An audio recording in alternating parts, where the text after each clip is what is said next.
नमस्कार साथियों, chemistry numerical class में आपका एक बार फिर से स्वागत है। और आज मैं आपके सामने लेके आया हूँ केमिस्ट्री के बहुत इंपॉर्टेंट क्वेश्चन जो किसी भी एंट्रेंस एग्ज़ाम में, चाहे वो नीट हो या JEE हो या छोटे मोटे एग्ज़ाम हो, उनमें कभी ना कभी इनको पूछ लिया जाता है। तो ये ध्यान से आप पढ़ें, इनके आंसर भी यहीं पे सामने लिखे हैं।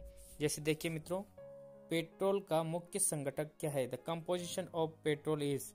पेट्रोल का जो कंपोजिशन क्या होता है, तो उसमें लिखना है आपको ऑक्टेन। ऑक्टेन याद रखना, ऑक्टेन ही पेट्रोल होता है। ठीक है, आपको ये याद रखना है कि 6 से नीचे तो गैसेस होती है, 6 के ऊपर जो 14 तक होते हैं वो लिक्विड होते हैं, और 14 के बाद में जो भी हाइड्रोकार्बन्स आते हैं वो सॉलिड हो जाते हैं। तो ऑक्टेन जो होता है वो पेट्रोल होता है। पेट्रोलियम से प्राप्त होने वाला मोम है पैराफिन मोम, इसको पैराफिन मोम बोलते हैं, पैराफिन।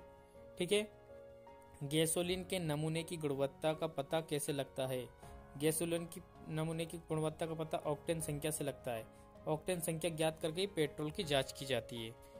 विमानन गैसोलीन में ग्लाइकोल मिलाया जाता है क्योंकि वह पेट्रोल के हिमीभवन को कम करता है। हिमीभवन के यानी कि उसके वाष्पीकरण को कम कर देता है।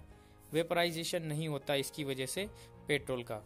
ठीक है, इसके बाद में यहाँ पे देखिए, कार इंजन में नॉकिंग से बचने के लिए प्रयोग में लाया जाता है इथाइल एल्कोहल। नॉकिंग का मतलब होता है कार का इंजन जो खटखट करता है उसकी आवाज को रोकने के लिए इथाइल एल्कोहल का यूज किया जाता है। सेप्टिक टैंक से निकलने वाली गैसों से के मिश्रण में मुख्यतः कौन सी गैस होती है? Methane gas. Septic tank. गोबर गैस का मुख्य घटक क्या है? गोबर गैस, ये जो बायोगैस होती है उसमें मीथेन निकलती है। नेचुरल गैस, प्राकृतिक गैस का मुख्य अवयव यानी composition of the natural gas is methane. Biogas का मुख्य अवयव क्या है, घटक क्या है? तो इसका भी मीथेन। मीथेन का मतलब होता है मित्रों CH4। ठीक है, इसके बाद में आगे देखिए, दलदली भूमि में कौन सी गैस पाई जाती है? तो मीथेन। आप ध्यान से सुनना, मीथेन के बारे में प्रश्न बहुत ज्यादा पूछे जाते हैं, तो इनको याद रखना। कौन सी गैस होती है जो मुख्यतः सेप्टिक टैंक से निकलती है? गोबर गैस, प्राकृतिक गैस, बायोगैस, दलदली भूमि मार्सी गैस को मीथेन बोलते हैं। अब ध्यान से सुनना मित्रों, यदि मीथेन की जगह वो CH4 दे तो भी आपको वही आंसर लगाना। CH4 मीथेन का सूत्र होता है। इसके बाद में इसे मार्श गैस भी बोलते हैं। मार्श गैस यानी दलदली गैस। ठीक है, और आगे देखिए, एक रेडियोधर्मी तत्व यानी रेडियो एक्टिव एलिमेंट जिसके भारत में बड़े भंडार पाए जाते हैं, तो वो है थोरियम। कलपक्कम के फास्ट ब्रीडर रिएक्टर में ईंधन है समृद्ध यूरेनियम पाया जाता है। कलपक्कम एक जगह का नाम है मित्रों। ठीक है, कार्बन डेटिंग किसकी आयु निर्धारित हेतु प्रयुक्त होती है? तो जीवाश्म की आयु। जीवाश्म की आयु ज्ञात करने के लिए कार्बन डेटिंग का यूज करते हैं, और पृथ्वी की या चट्टान की आयु के लिए यूरेनियम काल डेटिंग का यूज करते हैं।